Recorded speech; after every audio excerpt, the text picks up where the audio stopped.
안녕하세요. 한국사의 이해 최송현입니다. 일제강점기 시대, 우리나라의 모든 것이 달라졌습니다. 다른 세계와 교류하면서 새로운 문화를 받아들였고 변화는 더욱 빨랐습니다. 수많은 사람이 도시로 몰려들었고 인력은 농업보다 공업에 더 집중됐습니다. 라디오 방송과 음반, 영화 보급 등과 같이 현대화된 모습도 나타났습니다. 과학기술은 물론 모든 분야의 새 것들이 소개되었죠. 외국의 문학과 연극, 음악과 미술이 차례로 소개되어 신소설, 신문학, 신극 등 이 새롭다는 뜻의 신이라는 글자가 넘쳐났습니다. 새 것은 미래와 문명으로, 오래된 우리의 것은 낡고 극복해야 될 대상으로 여기게 됐습니다. 이렇게 문화가 바뀌고 인식이 변화하면서 조상 대대로 내려온 사상과 문화는 위기를 맞기도 했습니다. 일제강점기 시대, 그 변화의 소용돌이 속으로 함께 들어가 보겠습니다.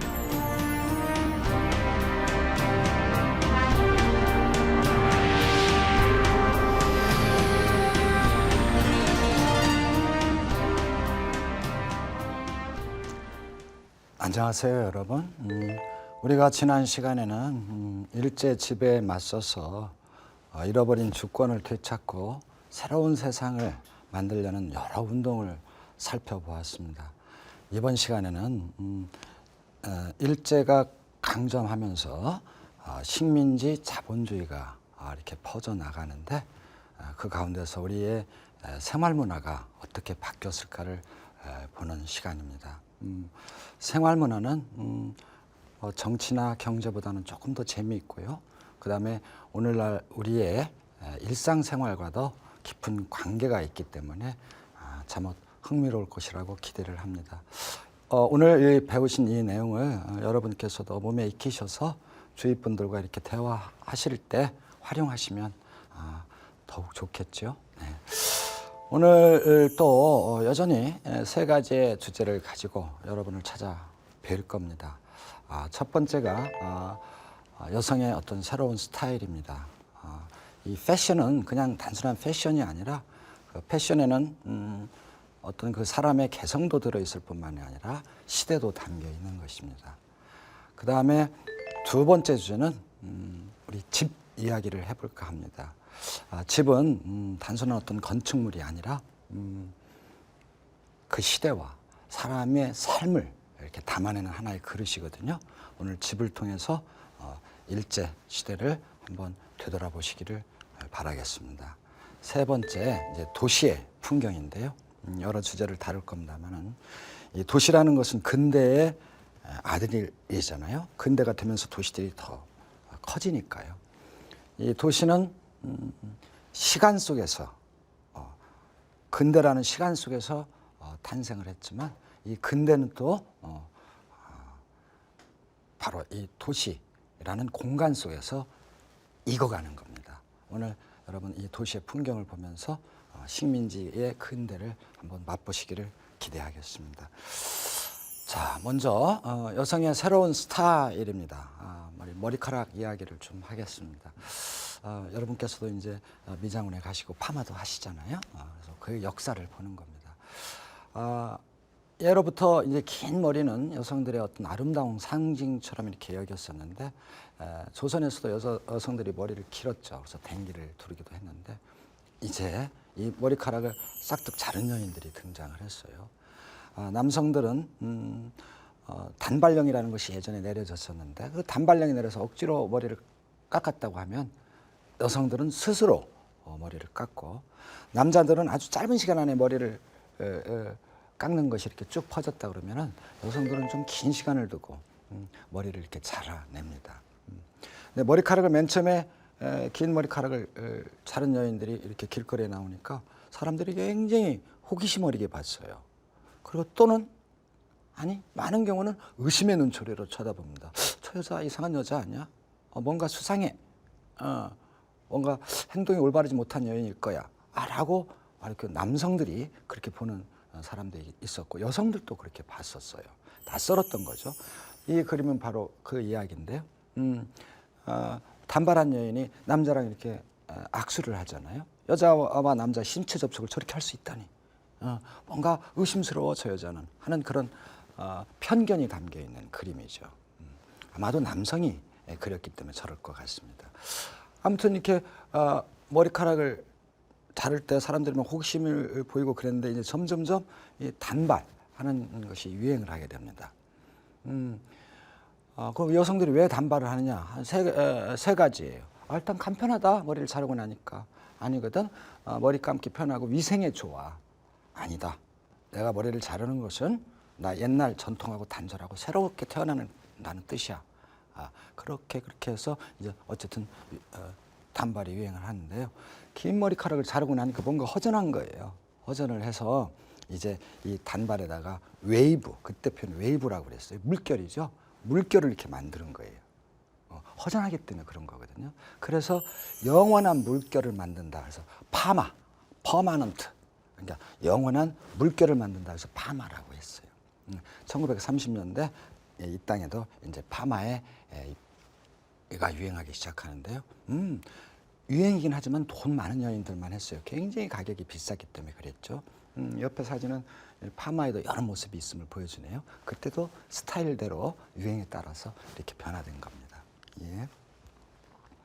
자, 이제 고무신과 구두에 대해서 말씀을 드리겠습니다. 한국인들은 옛날에는 가죽신을 신거나 남학신을 신거나 집신을 신었는데 이제 양장을 하고 양복을 입으니까 이게 신발이 안 어울리잖아요. 그래서 이제 구두를 이제 맨 처음에는 좀 수입해서 썼는데 1920년대에는 양화점 같은 것이 많이 생깁니다.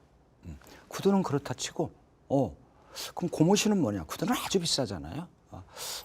이제 집신 대신에 이제 일본 사람들이 1910년대 말쯤에 고무신을 선보였어요. 이게 고무신 너무 편한 거예요. 즐기고 오래가고 집신보다 훨씬 오래가고. 그래서 그때 당시에는 고무신이 아주 진귀한 상품으로 이렇게 여겼죠. 이 고무신이 그래서 사람들한테 인기가 있으니까 고무신 공장들이 막 20년대는 생기고 치열한 광고전도 해요. 그런데 식민시대 말기에 가면은 전쟁이 나잖아요. 전쟁이 나니까 고무를 수입하기가 힘든 거예요. 그래서 고무신 값이 막 폭등을 하고 품귀 현상이 벌어지기도 했습니다. 자, 구두를 신다 보니 또 옛날에 버선이나 옛날 이거는 어울리지가 않는 거예요. 이제 양말을 신어야 하잖아요. 그래서 이제 양말도 신기 시작했습니다. 이 그림을 보시면 맨 처음에 구두가 나올 때는 저렇게 이렇게 투박했는데 세월이 지날수록 어째요? 이렇게 유선형처럼 날렵해지잖아요. 그렇게 되고 그 옆에 그림은 여성들이 양장을 쭉 하고 구두를 쫙 신었네요. 그런데 이 목에 두른 게 뭐죠? 30년대 유행했던 거예요. 모든 여자들이 저렇게 여우 목도리를 하고 다녔다고 그렇습니다. 자, 그 다음에 이제 여성의 옷을 이제 몸빼를 한번 보겠습니다. 요즘에도 코미디 프로에서도 몸빼를 입고 나오기도 하고 농촌에서도 아직도 입으시고 그러시죠. 이 몸빼라는 말은 말이 이상하잖아요. 일본 말이에요. 일본 말인데 이 몸빼를 일제 말기에 전쟁과 관계가 있는 옷입니다. 먼저 몸빼를 다루기 전에 남자들이 입었던 국민복에 대해서 말씀을 드리겠습니다. 전쟁이 일어나니까 이런 비싼 양복, 천이 비싼 양복을 입지 못하게 하는 거예요. 그래서 아주 질기고 투박하지만 아주 실용적이라고 생각하는 그들이 얘기하는 일종의 군복 같은 것을 만들었어요. 그래서 선생이나 공무원이나 이런 사람한테 입게 했거든요. 양복을 입었던 사람은 양복 입지 마, 이제 국민복 입어. 이 사진은 이제 국민복이잖아요. 군복 비슷하죠? 그렇습니다. 남자들한테는 국민복을 입혔는데 조선의 여성들은 이제 치마들을 많이 입고 있단 말이죠. 이 여성들 치마는 뭔가 일할 때도 불편해 보이고 일본 사람들이 볼 때 그리고 전쟁이 나면은 불을 끄는 소방 훈련을 시켜야 되는데 뭔가 좋은 게 없을까 해서 일본에서 동북부 지역에서 농촌 어느 마을에서 입었던 옷이 바로 몸빼예요. 일본 말이잖아요. 몸빼를 이걸 갖다 조선 모든 여인에게 입혀. 그래서 강제로 몸빼를 입힌 거예요. 그런데 조선 여인들이 몸빼 입기가 싫은 거예요. 왜? 바디 라인이 드러나잖아요. 치마는 잘 안 드러나는데. 시아버지한테 밥을 차는데 몸빼 입고 가서 주기가 머쓱한 거예요. 바디 라인이 드러나니까. 그래서 안 입으려고 하는데 몸빼 안 입는 사람은 여러 가지 불이익을 주는 거예요. 그래서 억지로 이제 몸빼를 입었는데 그리고 막 강제로 입으라고 하니까 입었는데 난 몸빼가 싫어. 그래서 이 몸빼에다가 패션을 넣는 사람도 있었어요. 그러니까 몸빼 같지 않은 몸빼를 만들어 입어서 일제의 지배 의도를 거스르는 거죠. 이 그림 한번 보세요. 이제 몸빼는 저렇게 물을 퍼날라서 불 끄는 훈련을 할 때 입은 건데 맨 끝에 앉아 있는 여자는 저와 같은 땡땡이 몸빼를 만들어서 이렇게 입었잖아요. 그러니까 나름대로 일제에 작지만 저항을 한 것입니다. 이 몸빼는 그러면 해방전도에 일제 갔으면 없애야 될 거 아니에요? 그런데 계속 입어요. 오늘날까지 입는 사람이 있어요. 왜 그랬을까요? 한번 입어보니까 편한 거예요. 그래서 오늘날까지 이렇게 몸빼를 입고 있구나. 그렇습니다. 자, 그 다음에 집에 대한 이야기를 좀 할 건데요. 여러분들 먼저 이 사진을 한번 보시죠. 때로는 이런 집을 아마 보셨을 겁니다. 조선시대에 한옥 비슷한데? 이 보세요. 옆에 뭐 벽돌도 쓰고 그 다음에 뭐 유리창도 달고 그랬잖아요. 이것을 도시형 한옥이라고 합니다. 도시의 인구가 증가를 하는 거예요. 농촌이 살기 힘드니까 뭐라도 벌어먹고 살기 위해서는 서울로 가야겠어 하고 도시 인구가 늘어나니까 사는 집이 부족하죠.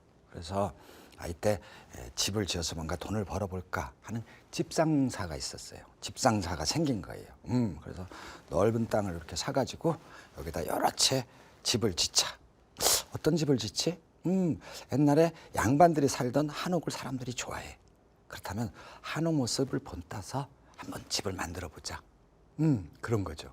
근데 옛날 한옥은 뭔가 유리창도 없고 그렇잖아요. 그러니까 유리창도 달아보고 그 다음에 페인트 칠도 좀 해보고 바닥에는 니스 칠도 하고 지붕에는 이렇게 빗물이 떨어지지 않게 함석 같은 걸 빗물바지도 만들어보고 서양식 근대 건축 자재를 쓰는 거예요. 그래서 요거를 이렇게 넓은 땅에 저 조각내서 집을 파니까 이게 인기가 있은 거죠. 그런데 그나마도 집이 좀 비싸서 중류층이 살던 집이 바로 무슨 한옥?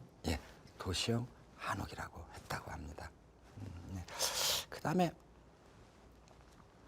집을 한 번 더 볼까요? 이제 두 번째는 문화주택이라는 것을 좀 보겠습니다. 문화라는 말이 한 번 우리 들은 적이 있죠. 그렇죠. 무슨 통치? 문화통치라고 했습니다. 이 문화라는 말은 이때 뭐 뭔가 좋은 것, 요즘 얘기하는 문화산업 할 때 문화하고 좀 달리 맨 처음 문화라는 말은 뭔가 좋은 것, 이런 것을 문화라고 불렀어요. 그러니까 이 문화주택, 그러니까 뭔가 좋은 집이에요. 이 문화주택이라는 말은 일본에서 만들어져서 이 땅에 건너온 겁니다.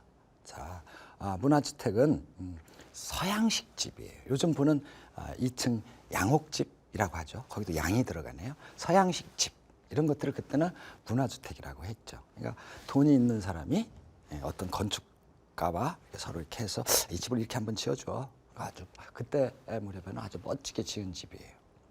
이 그림을 보시면 그렇죠. 이렇게 소파도 놓고 그다음에 저 뒤편에 뭐가 보여요? 피아노.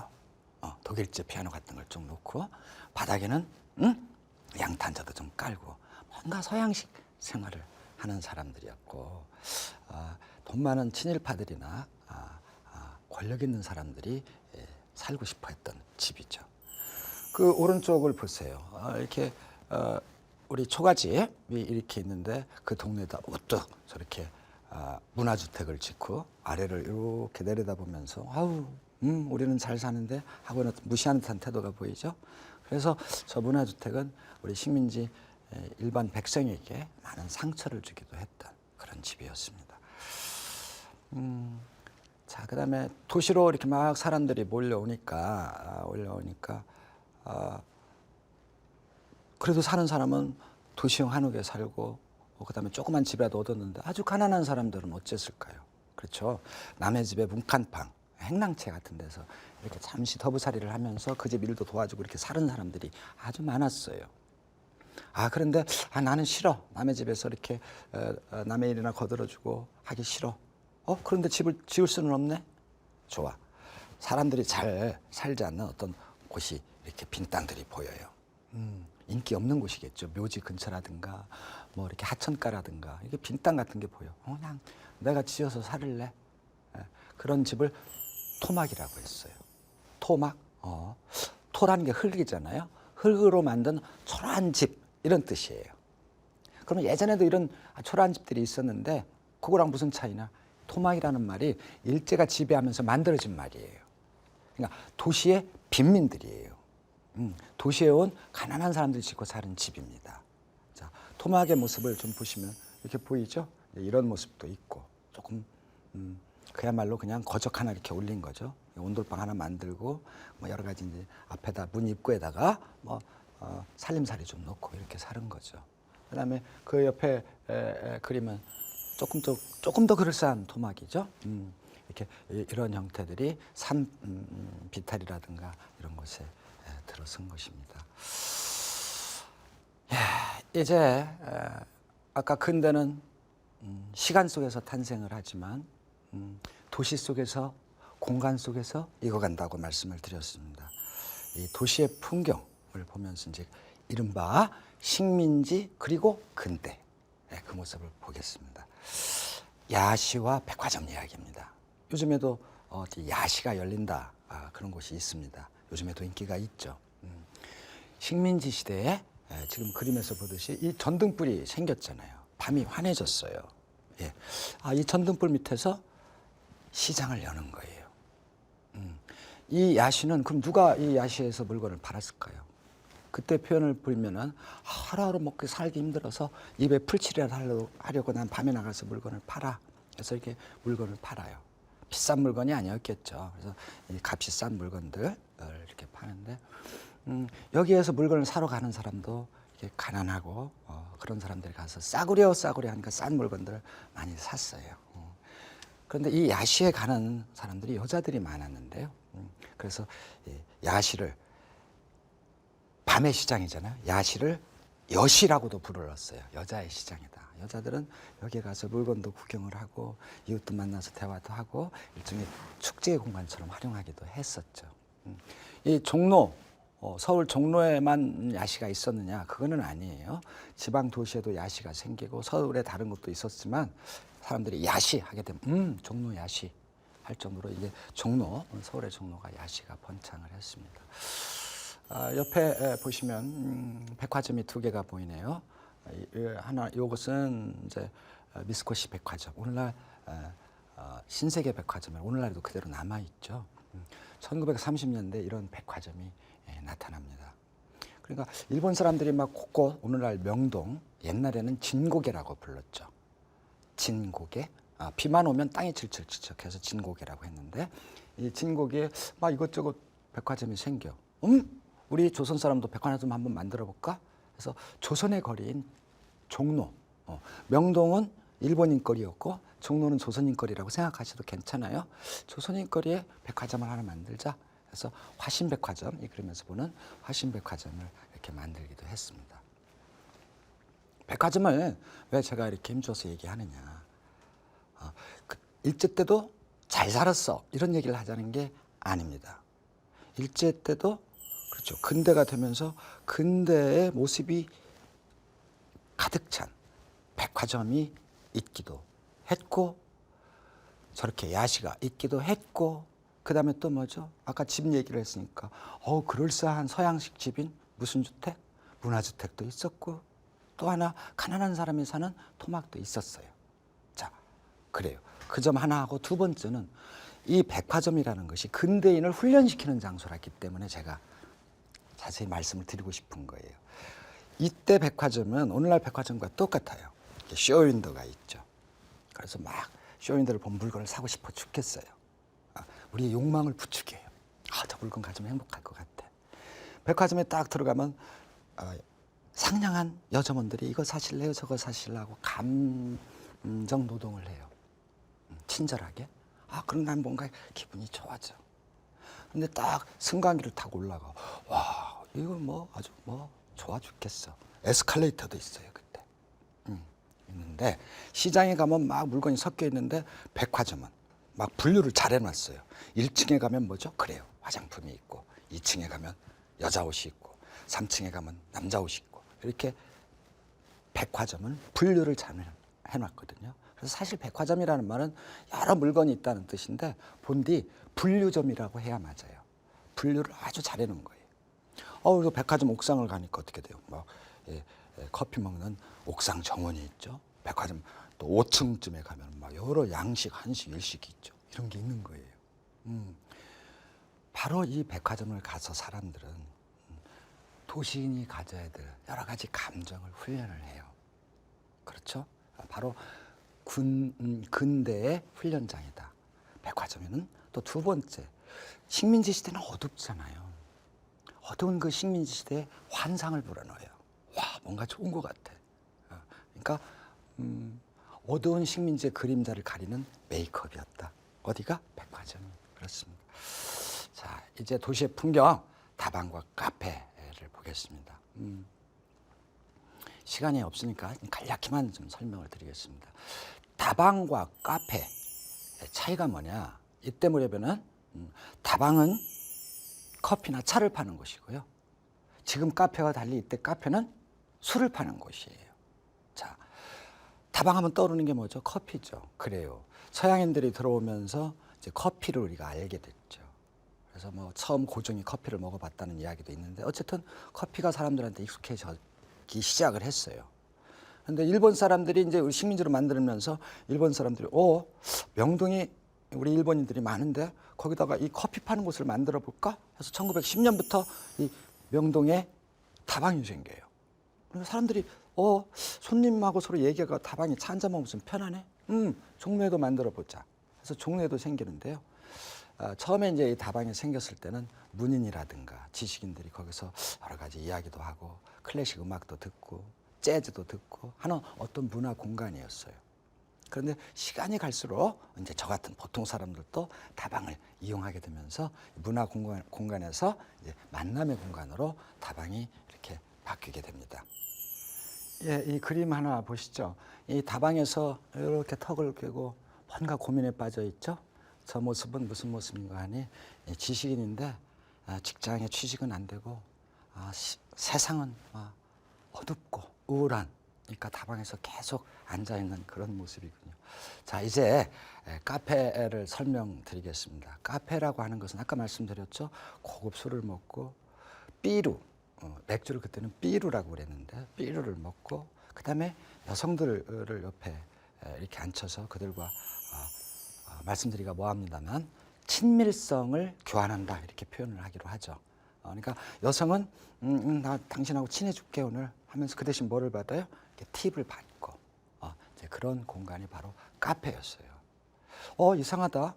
원래 카페는 그런 게 아닌데. 네, 그래요. 서양에서 원래 카페가 생겼을 때는 이렇게 차도 먹고 집에서 차 먹는 것이 아니라 카페에 모여서 차들을 먹고 커피 하우스 같은 곳이에요. 커피 파는 집 같은 곳이어서 그 카페에서 정치적 이야기도 하고 이렇게 문화적인 공간이 카페였는데 원래 이 카페 문화가 일본에 가면서 저렇게 여성들이 이렇게 친밀성을 서로 교환하는 그런 장소로 일본에서 변화가 된 거예요. 그 카페가 다시 우리나라에 이렇게 들어온 겁니다. 자, 이렇게 카페 공간의 모습이 이렇게 보이죠? 이게 어떤 학교를 졸업한 사람이 나도 카페 한번 가봐야지 하고 딱 양복을 입고 그렇게 갔는데 아버지가 먼저 와 계시네요. 그런 해프닝을 이렇게 그림으로 나타냈습니다. 자, 그다음에 한국인들이 가끔 요즘에도 그런 얘기합니다. 우리 선술집 가서 대포 한잔 할까 그런 얘기하는데 선술집이 뭘까요? 그렇죠. 서서 먹는 술집을 선술집이라고 해요. 근데 선술집이 어떻게 해서 이 땅에서 들어왔는지는 모르겠는데, 그러니까 옛날에 우리 조선 시대도 이런 술집이 있었다. 아니거든 중국에서 왔다. 아니거든 일본에서 왔다. 여러 이야기가 있습니다만, 이 선술집은 어쨌든 서서 술을 한 잔 먹는데 술 한 잔에 얼마 돈을 받고 그러면 안주를 하나를 이렇게 공짜로 주는 그런 집이었어요. 가난한 서민들이 이용했던 집인데요. 또 서민들이 이용한 곳이 있습니다. 예, 전당포예요. 그때 사람들이 빈민들의 은행이다. 요즘도 그럴까요? 은행의 문턱은 높잖아요. 그러니까 가난한 사람들이 돈을 빌릴 데가 없어. 쌀 끼니가 떨어졌는데 쌀을 사야 되겠는데 없어. 그다음 친구가 갑자기 왔는데 돈이 없어. 어떡하죠? 이런 모자 같은 걸 맡기고 어떻게 좀 돈을 빌려볼까? 내가 차고 있는 시계를 맡기고 좀 돈을 빌려볼까? 이제 이런 곳이 전당포예요. 이 전당포는 일제 시대에 많이 늘어났거든요. 그래서 서울에 사는 사람 치고 전당표가 없는 사람은 전당표 이렇게 맑은 표가 없는 사람들은 서울 사람이 아니야 할 정도로 모든 집에서 전당포를 많이 이용했다고 합니다. 이자는 당연히 비쌌죠. 그래서 사람들이 저 사람들 전당포 주인들은 흡혈귀와 같아. 아주 그냥 이자를 너무 많이 받아 하면서도 미워하면서도 반가운 거예요. 왜? 급할 때 돈을 꿔주니까요. 옆에 그림 한번 보시죠. 이 모자가 자기가 스스로 꾸르르 불러서 전당포로 가고 있네요. 아주 영리한 모자네요. 주인님 이제 모자 맡길 때 됐네요. 그런 얘기죠. 그렇죠. 전당포에 주로 맡긴 것은 뭐 금반지나 시계나 이런 것도 있겠습니다만 그건 잘 사는 나름대로 잘 사는 사람들 이야기고 가난한 사람들은 주로 맡긴 게 뭘까요? 예, 옷이었어요. 겨울에는 여름철 옷을 맡기고 여름에는 겨울철 옷을 맡기고 급한 돈을 썼던 것이죠. 자, 여러분 이번 시간에는 몇 가지 배웠죠? 3가지예요. 여성의 패션에 관해서 배워봤습니다. 두 번째 뭐죠? 도시에 들어선 어떤 낯선 집들을 좀 우리가 살펴봤습니다. 그리고 도시의 어떤 풍경으로서 백화점도 봤고요, 야시도 봤고요. 그다음에 뭘 봤죠? 예, 다방과 카페도 보고요, 술집과 전당포도 봤습니다. 여러분 어떻게 이번 시간에 재미있었나요? 다시 한번 좀 더 공부를 더 하셔서 이런 내용들 몸에 익히셔서 주위 분들과 대화하실 때 풍요로운 대화를 나누시길 바랍니다. 예, 지금 3번에 걸쳐서 우리가 식민지 시대를 살펴봤잖아요. 그 3번째 가운데 오늘 이게 도시의 생활 문화를 오늘 봤죠. 다음 시간과 그 다음 시간에 걸쳐서는 1945년에 우리가 해방이 돼요. 그리고 1950년에 한국전쟁이 일어나고 막 정치적 격동기를 겪는데 해방이 되고 또 다시 남북으로 나뉘어지잖아요. 그리고 전쟁을 치르면서 우리에게 엄청난 상처를 줘요. 그것을 한번 더 볼 거고요. 또 그 다음에는 이제 한국이 경제가 발전이 되고 또 민주화 운동이 일어나는 그 과정을 보도록 하겠습니다. 여러분 다음 시간에도 건강하고 즐겁게 만나 뵙기를 바랍니다. 고맙습니다.